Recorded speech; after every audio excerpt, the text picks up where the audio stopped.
Olá, meus amigos, sejam todos muito bem-vindos a mais um vídeo do canal Terra Brasilis News. Hoje, quarta-feira, dia 27 de maio de 2026. The day after, o dia seguinte. Como rendeu esta aparição de Flávio Bolsonaro lá no Salão Oval, hein? Minha mãe do céu. Mas o tremendo esforço da extrema imprensa bolivariana em querer desmerecer a ida de Flávio Bolsonaro ao Salão Oval só demonstra claramente que a esquerda não sabe lutar com paridade de armas. Alguém acha mesmo que Donald Trump não sabe o que está acontecendo aqui no Brasil? Ele sabe de tudo, tintim por tintim. Existe sim agentes de inteligência americana aqui dentro do território brasileiro. Existem as informações, existem as redes sociais. Ele sabe exatamente quem é quem fala o quê, quem faz o quê. E todos já estão sabendo que foi Donald Trump que convidou Flávio Bolsonaro a ir até a Casa Branca. E a extrema esquerda, com sua imprensa a tiracolo, não suporta uma derrota desta. Porque, ao contrário do inquilino do Palácio do Planalto, Flávio Bolsonaro não saiu fugido lá da Casa Branca, não saiu escondido pelas portas do fundo, né? Ele ali falou, ele ali conversou com a imprensa, ele ali deu resposta sem fugir de nenhuma e saiu pela porta da frente. Não da porta da frente, onde Donald Trump recebe presidentes da República, porque ali é uma entrada especial para chefes de Estado. As pessoas precisam entender isto. Ah, por que não apareceu uma foto do Donald Trump apertando a mão do Flávio, que nem falou a tal da Natuza Neri, ou mulher amarga? Aquilo deve ter um rancor de vida tremendo. Deve ser uma mulher triste, né?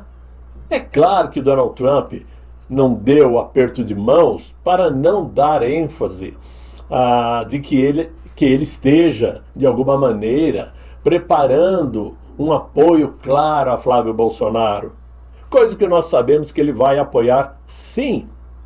Isto é uma coisa muito clara, né? Mas eles agem como que se tivesse ocorrido ali um engano, que o Flávio caiu ali de paraquedas, sem querer, dentro do Salão Oval.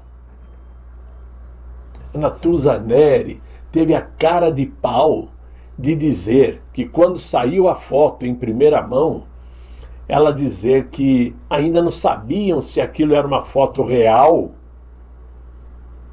Até porque Flávio estava em pé e o Donald Trump sentado numa cadeira, o que de certa forma demonstra que não foi tão importante assim.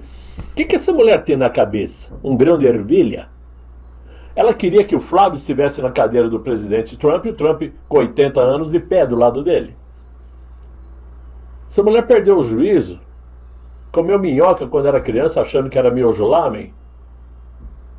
Uma vergonha. A tal da Thaís Erendia, é isso? Thaís Erendia, da CNN, disse que lá estavam Flávio Bolsonaro, Eduardo Bolsonaro e o blogueiro Paulo Figueiredo. A rusga é tanta que ela tinha duas opções. Ou ela poderia dizer, lá estava Flávio Eduardo e Paulo Figueiredo, ou dizer o jornalista Paulo Figueiredo. Até porque, independentemente a isto, é bom que se deixe claro, a formação de jornalismo é algo quase que insignificante. Tanto é que não se faz necessário ter diploma de jornalista para poder executar jornalismo, nem na televisão. Simples assim. Eu poderia me considerar jornalista se eu quisesse. Não faço. Até por respeito a quem efetivamente sentou numa faculdade, estudou e se formou. Que esses merecem, de fato, ser considerados jornalistas. Mas para que esse desdém dessa Thaís que também parece uma mulher meio que rancorosa, não sei, tem uma aparência estranha. Né? A Sadi não precisa nem dizer, né? Essa não, não vale nem a pena perder tempo. Mas o fato é que não tentem desmerecer algo que foi verdadeiro, real, transmitido ao vivo e a cores, para que todos, inclusive a Globo, a CNN, seja lá quem for, assistisse ou participasse ao vivo. Ponto final. Agora, essa cortesia de Donald Trump em convidar Flávio Bolsonaro, em questionar antes de qualquer coisa como estava a saúde de Jair Messias Bolsonaro, representa sim um alinhamento político. Isso é muito claro. Por mais que a imprensa tente falar o contrário, não adianta. Como eu disse agora há pouco, ele sabe exatamente o que acontece aqui no Brasil, sabe quem é de direita, quem é conservador, quem é republicano e sabe muito bem quem é de esquerda radical, ao estilo democratas americanos dos dias de hoje. E eu falo dos dias de hoje porque houve uma época que os democratas eram sim pessoas que faziam parte de um partido sério, um partido honesto. Mas hoje, depois que implementaram ideologia, virou um partido meio que anarquista, digamos assim. Donald Trump conhece, ele sabe, ninguém precisa dizer para ele. Agora, depois que terminou a reunião, que durou mais de 1 hora, acho que 1 hora e meia, não tenho certeza do tempo, Flávio deu aí uma entrevista dentro da Casa Branca, como eu disse, e não lá na Embaixada Brasileira, que teve a vergonhosa cara de pau, ou não teve decência alguma, porque recusou o pedido de Flávio Bolsonaro para dar uma entrevista lá na Embaixada, já que ele é um senador da República. Qual é o problema da Embaixada ceder um espaço? Flávio chegar lá e fazer a sua manifestação, responder os questionamentos, né? Mas foi bom, achei ótimo, porque todos viram que ele estava dando entrevista e fazendo sua manifestação dentro da Casa Branca. E isto, certamente o Inácio mordeu a língua, né? Caiu o pouco de cabelo que ele tem. A raiva deve ser daquela espumosa, escorrendo mingau pelos caninos de tanta raiva. Simples assim. Até porque ele sabe que ele saiu fugido de lá da Casa Branca, né? Todo mundo sabe.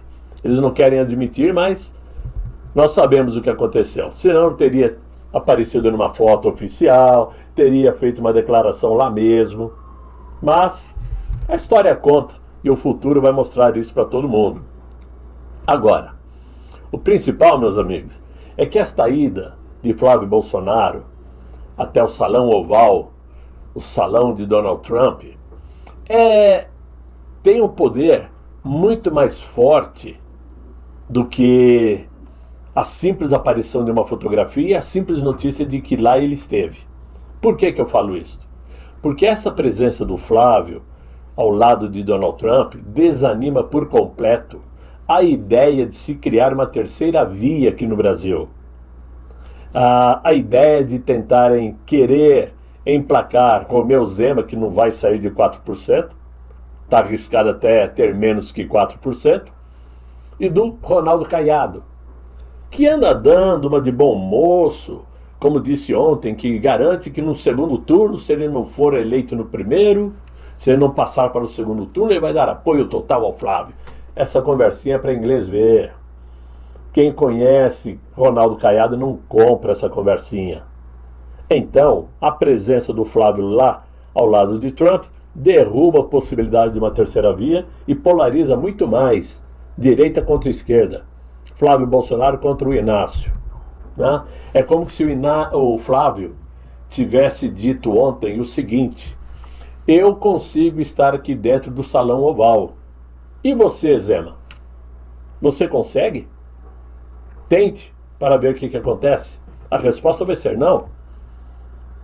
Então, não venham com essa conversinha que essa visita do Flávio a Donald Trump não vai surtir efeito nas pesquisas, que não vai mudar nada o escândalo do Banco Master, como se o Flávio Bolsonaro é que tivesse feito empréstimos compulsórios, sem anuência dos aposentados. É como se ele tivesse distribuído dinheiro para todo o setor político de Brasília, todo. Poder Executivo, Judiciário, Legislativo, todos receberam dinheiro de Mocaro, com raras exceções. Com raras exceções. Simples assim.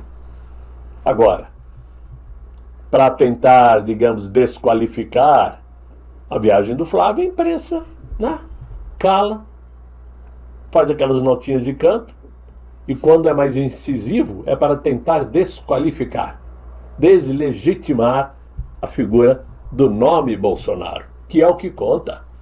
O nome Bolsonaro não vai desaparecer da política brasileira por boas décadas, tenho certeza disso, boas décadas. Isto é fato, porque foi o primeiro que se lançou como um candidato de direita para concorrer contra esse sistema que aí está, que só tomou o posto de volta por conta de maracutaias que todo e qualquer brasileiro de bem sabe, inclusive a própria militância de esquerda, que sabe o que aconteceu em 2022. Mas o importante mesmo para esse governo como se diz, é ter nas mãos a anuência dessa imprensa, né? Porque essa imprensa ajuda a produzir efeitos, mesmo que muito negativos para a população brasileira, mas que faz com que o Inácio tire proveito. As bobagens que ele faz, a imprensa ou esconde ou propaga, dependendo da situação, né? E com a anuência da imprensa, o governo está propondo aí uma disputa simbólica sobre quem promete mais descanso ao trabalhador. Mesmo em meio a um cenário de baixo crescimento do PIB, de endividamento público recorde e perda de competitividade da indústria nacional. Hoje, o tal Hugo Mota acelerou o discurso sobre o fim da escala 6x1 e pautou o tema lá no plenário da Câmara diretamente, sem passar pela Comissão de Constituição e Justiça, para que a comissão concluísse, estudasse, debatesse o projeto.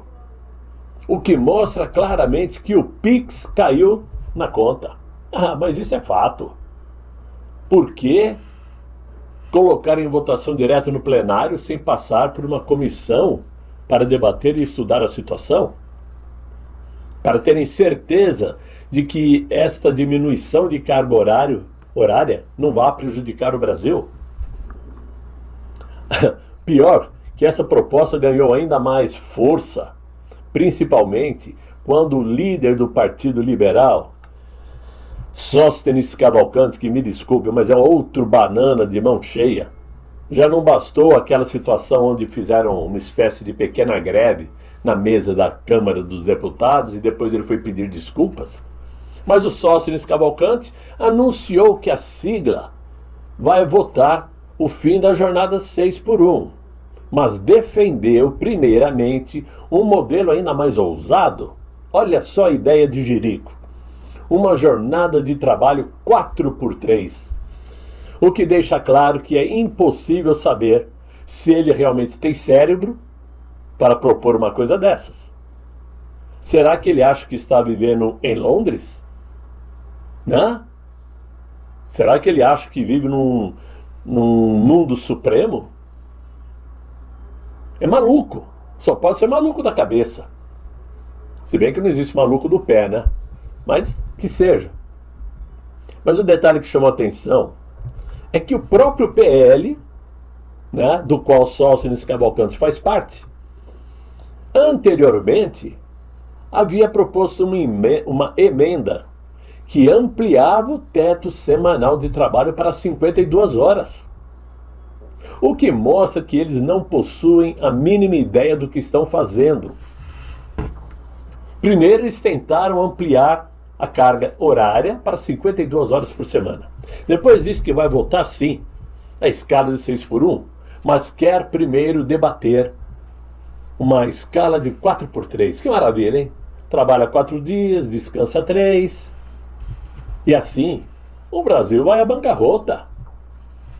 Só que em Brasília, a sensação é de que poucos querem ficar contra uma pauta que rende aplausos, né? Principalmente nas redes sociais, na militância de esquerda, naquele grupo de pessoas consideradas neném, que nem trabalham, nem estudam, nem fazem nada, né? Mesmo sem apresentar uma forma clara como as pequenas empresas, o comércio, os setores de serviços irão suportar o impacto financeiro dessa mudança. Mas enquanto deputados e governantes brasileiros disputam quem apresenta a proposta trabalhista mais infeliz, a realidade econômica internacional mostra um contraste brutal com o Brasil. Aqui na Argentina, por exemplo, aqui embaixo, né, o governo de Javier Milei segue exatamente na direção oposta. Com o intuito de atrair investimentos, os argentinos aprovaram reformas que flexibilizam direitos trabalhistas e autorizam jornadas de trabalho até 12 horas por dia. Quem quiser trabalhar até 12 horas pode, né? Isso em determinados modelos de contratação. Ou seja, enquanto parte do mundo tenta aumentar produtividade para sobreviver economicamente, o Brasil mergulha numa corrida política para reduzir carga horária sem que exista regra clara de como o Brasil vai conseguir aumentar a produtividade e a redução dos impostos, ou modernização estrutural da economia. Claro que a conta, quem vai pagar como sempre, somos todos nós. Simples assim. Com o sobrepreço que obrigatoriamente terá que ocorrer por parte das empresas para poder compensar os custos de produção, é claro que eles vão repassar esse custo para os produtos. As coisas vão ficar mais caras. E em Brasília, todos sabem que essa proposta será usada como uma arma eleitoral populista pelo atual inquilino do Palácio. Afinal, defender menos trabalho e mais descanso gera manchetes positivas quase instantaneamente, principalmente para quem tem somente 2 neurônios. O problema é que poucos parecem dispostos a discutir a pergunta central. O Brasil de hoje realmente possui força econômica, produtiva e estabilidade fiscal para sustentar uma redução tão profunda na jornada de trabalho, sem produzir desemprego, aumento de preços e fuga de investimentos? Claro que não. E aí eu quero que os senhores, por gentileza, respondam aí nos comentários o que vocês acham. Será que isso vai ajudar ou vai piorar a situação econômica do Brasil? Talvez por isso tudo é que nós conseguir entender como esse governo funciona. É destruindo a economia brasileira para colocar os brasileiros na coleira de benefícios sociais, despejando propinas via Pix para a imprensa escrever o que eles bem entendem a favor do governo, distribuindo emendas para que o Congresso Nacional leve adiante coisas absurdas como esta, e claro, propondo aí regozijos, né? Situações favoráveis para que o próprio Supremo Tribunal Federal se infiltre nas decisões do Executivo e também do Legislativo. E alguém acha mesmo que Donald Trump não sabe que isso está acontecendo. Alguém acha que o Flávio foi lá só para levar de presente uma camisa da seleção brasileira, né? Alguém acha que Trump recebeu só para dizer "Hi, how are you doing?" Será que é só para isso? Será que foi só para perguntar da saúde de Jair Bolsonaro? Claro que não. É óbvio que o que Flávio Bolsonaro foi fazer no Salão Oval foi propor suas pautas de governo caso seja eleito, e vai ser. Foi levar ao Trump antecipadamente o que ele pretende fazer em seu governo, colaborando sim com os Estados Unidos para acabar ou para tentar reduzir a influência do primeiro comando da capital e do comando vermelho. Foi trabalhar o campo, preparar o campo para que o Brasil tenha redução de tarifas no futuro através de bons acordos comerciais.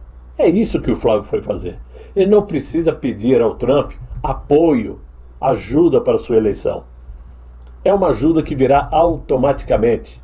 Donald Trump vai automaticamente, de alguma maneira, favorecer a campanha de Flávio Bolsonaro.